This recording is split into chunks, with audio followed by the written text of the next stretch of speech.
Ever feel like technology is changing everything around us faster than we can keep up? Yeah. Well, today's definitely a lot to take in. We're diving into a presentation by someone who not only agrees with you, but also lays out some Yeah. pretty mind-blowing consequences. We're talking about Jeff Booth, tech entrepreneur and author of The Price of Tomorrow. He doesn't shy away from bold ideas, that's for sure. Not at all. Yeah. In this deep dive, we'll unpack Booth's All right. core argument about how technology and our current financial systems are on a collision course. Yeah. And what that might mean for us. It's a fascinating and some might say unnerving line of thought. You've been digging into this, so I have. where does Booth even begin? Well, he starts by painting two contrasting pictures. On one side, we have technology, which he calls this engine of abundance. Right. It's constantly driving prices down, making things cheaper and more accessible. And we see this everywhere. Right? Oh, absolutely. The apps on our phones, Yeah. the cost of data storage. Heck, even writing a single line of code today basically costs nothing. Exactly. And Booth argues that this is just the beginning. He believes we're on the cusp of even more dramatic price declines as technology becomes exponentially more powerful. Okay, so that's one side of the coin. Yeah. Cheap, abundant, nearly free. Right. But then there's the other side of Booth's equation, right? The one where things aren't exactly getting cheaper. Right. Exactly. For a lot of people. Right. Booth calls it the scarcity machine, Okay. our current financial system. And he argues that it's fundamentally at odds with this age of technological abundance. You might be wondering, why Bitcoin?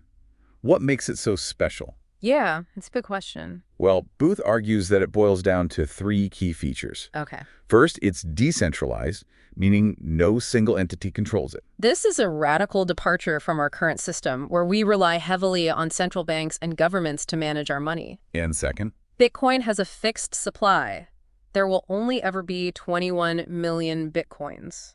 You can't just print more of it, which, as we've discussed, makes it resistant to inflation. okay, I'm starting to see where he's going with this. Yeah. But what's the third feature? Transparency and security. Ah, Bitcoin operates on a secure public ledger called the blockchain, where all transactions are recorded. okay. So in theory, no more shady backroom deals or hidden fees. So it's like a completely open and accountable financial system. That's the idea, yeah. But Booth isn't just talking about Bitcoin as a new form of currency. Right? No, he sees it as a lot bigger than that. Okay. He believes it has the potential to underpin a whole new financial system, one that's better equipped to handle the abundance of the digital age. Okay. He draws a parallel to the early internet. Back then, most people didn't get it. Right. They didn't see how it would change the world. But a few people did. Exactly. And those early adopters were rewarded for their vision Big time. by being the first ones in. Right. Right.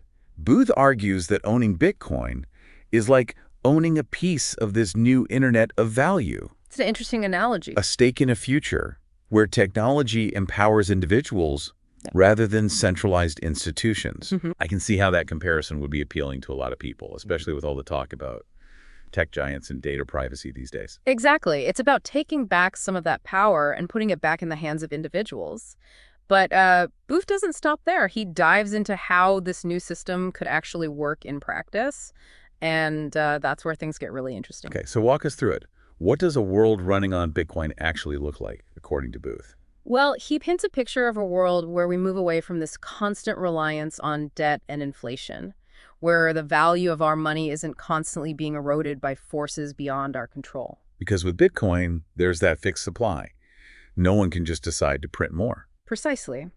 And Booth argues that this fundamental shift could address a lot of the issues we're facing today. The rising cost of living, the feeling that we have to work more just to stay afloat. It's like we're on this treadmill, and the speed keeps increasing, but we're not getting anywhere. That's a great way to put it. Booth believes that Bitcoin could help us step off that treadmill and into a world where our money actually holds its value over time. So instead of our savings slowly losing purchasing power due to inflation, they could potentially even grow as technology makes things more efficient and affordable. Exactly. It's about aligning our financial system with this new reality of abundance. And Booth gets even more granular. He digs into something called the Lightning Network, which he believes could be a game changer. Okay, the Lightning Network. I've heard the term, but I'll admit it's a bit hazy. Help us out here. Essentially, the Lightning Network is like adding a high-speed rail on top of the existing Bitcoin network. It allows for near instantaneous transactions with incredibly low fees. So it's like going from dial-up internet to lightning-fast broadband. It opens up a whole new world of possibilities. Exactly. And Booth believes this could revolutionize how we think about payments, especially micropayment. Micropayment. Think about paying a few cents to access a news article or stream a song. Those kinds of transactions are virtually impossible with our current financial system because of high fees. But with the Lightning Network, those tiny payments become feasible. And that could completely change the game for creators, artists, and entrepreneurs. It could unlock new business models and ways to monetize digital content. Interesting. So we've got Bitcoin as this potential new financial system, the Lightning Network enabling these seamless transactions. But Booth doesn't just stop at describing a new system, does he? No, he goes on to address the challenges, the potential downsides, and the resistance this whole idea is likely to face. And what does he say about those who benefit from the current system? They can't be happy about any of this, can they? He acknowledges that there will be pushback from powerful institutions that have a vested interest in maintaining the status quo. Which is why he emphasizes the importance of understanding these concepts for ourselves, right? Not just blindly following what anyone says, even if it sounds intriguing. Absolutely. Booth is very clear that he's not offering financial advice. He's presenting a perspective, a way of thinking about the future that challenges conventional wisdom. And that's what makes this deep dive so fascinating. He wants people to engage with these ideas critically, do their own research, and come to their own conclusions. Because if even a fraction of what Booth predicts comes to pass, well, it's going to be a wild ride. To say the least, we're talking about a potential paradigm shift in how we think about value, money, and the role of technology in our lives. So with all that said, Booth lays out a pretty compelling case. But he's not exactly a neutral observer here. He's clearly passionate about this vision of the future. That's true, and that's where our critical thinking caps really come in handy. Right, it's about taking in all this information, considering the potential benefits and risks, and then forming our own informed opinions. Which is exactly what we're hoping to equip you to do with this deep dive. Because the future is coming, whether we're ready for it or not. And understanding these trends and ideas could be crucial for navigating whatever lies ahead.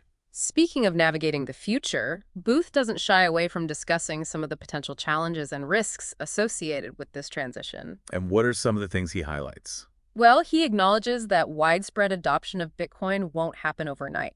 There will be hurdles to overcome, technological challenges to address, and a lot of skepticism to overcome. Especially from those who benefit from the current system. Exactly. He talks about the potential for increased volatility in the price of Bitcoin during this transition period. Which we've already seen to some extent, right? Those wild swings in price can be pretty unnerving for people. Absolutely.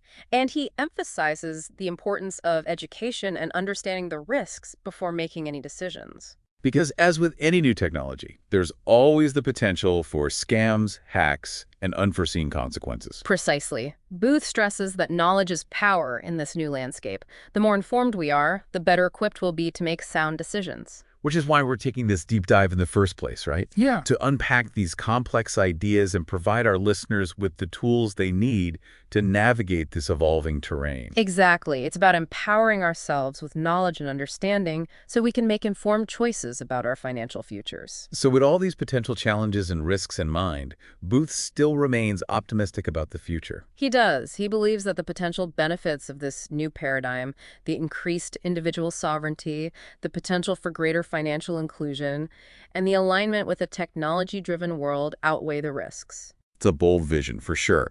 One that challenges conventional thinking and forces us to reimagine what's possible. It's about understanding those forces at play and positioning ourselves to thrive in this new landscape. And Booth leaves us with a powerful thought. He argues that we're at a crossroads. We can either cling to the old systems, which may not be equipped to handle the abundance of the digital age, or we can embrace new ideas, new technologies, and new ways of thinking about value. The choice, he argues, is ours to make. And with that thought-provoking message, we're going to take a quick break. But don't go anywhere. When we come back, we'll delve into the potential implications of Booth's vision for our lives, our work, and our future. Stay tuned. All right, so we're back. We've just spent some time unpacking Jeff Booth's take on the collision between technology and our current financial system. It's a lot to process, right? It certainly gets you thinking. No kidding. Yeah. And he doesn't let up in the final part of his presentation. Right. He dives headfirst into some really profound questions about the future of, Yeah. well, everything. He does. Yeah. He talks about the potential impact on work, for example. Okay. If automation really does accelerate and more jobs are replaced by technology, how do we ensure people can still earn a living and contribute to society? It's a question that's been on a lot of people's minds lately, Yeah, for sure. and Booth doesn't shy away from it. Not at all. He actually sees this potential upheaval in the labor market as an opportunity to rethink our entire relationship with work. Okay, now that's interesting. Yeah. Most people approach that topic with, let's say, a bit more trepidation. Yeah, you could say that. Yeah. Right. But Booth argues that we need to move away from the idea of work as simply a means to an end. Yeah. He envisions a future where people are free to pursue their passions, explore their creativity, and contribute to society in meaningful ways, even if it doesn't fit into our traditional notions of a 9-to-5 job. It's a utopian vision in a way. It is. But is it realistic? I mean, how do we get from where we are now to that kind of world? Well, that's where Booth's ideas about a new financial system based on Bitcoin and the Lightning Network come into play. Okay. He believes that a decentralized, transparent, and accessible financial system could empower individuals in ways we can't even imagine yet. So instead of being reliant on large corporations or government institutions for our livelihoods, we could potentially create our own opportunities and participate in this new economy in a more direct way. Exactly. It's about shifting the balance of power and creating a more equitable and abundant future for everyone. That's a powerful message. It is. But it's not just about economics, is it? No, it's much bigger than that. Booth seems to be suggesting that this shift has the potential to impact our values, Right. our relationships, and Absolutely. even our sense of purpose. Absolutely. He argues that this new paradigm could foster greater individual responsibility, community collaboration, and a more sustainable relationship with our planet. Those are some pretty big ideas. They are. And I think it's important to point out that Booth isn't claiming to have all the answers. No, not at all. He's the first to admit that this is an ongoing experiment, a journey into uncharted territory. Yeah, it's a process. But he's inviting us to join him on that journey, Yeah. to engage in these critical conversations, and to help shape the future we want to see. I think that's an important message. And that's a call to action I think we can all get behind. Absolutely. So to wrap things up, this deep dive into Jeff Booth's presentation has taken us on a wild ride through some complex and thought-provoking concepts. For sure. We've explored the potential consequences of exponential technological advancement, the limitations of our current financial system, and the possibility of a new paradigm based on decentralization, transparency, and individual empowerment. A lot to unpack. It's a lot to digest, but that's what we do here at the Deep Dive. That's right. We equip you with the knowledge and insights you need to make sense of this rapidly changing world. We try our best. Because the future isn't something that just happens to us. That's right. It's something we create together. We all have a role to play. And the more informed we are, the better equipped we'll be to shape that future in a positive and empowering way. Couldn't agree more.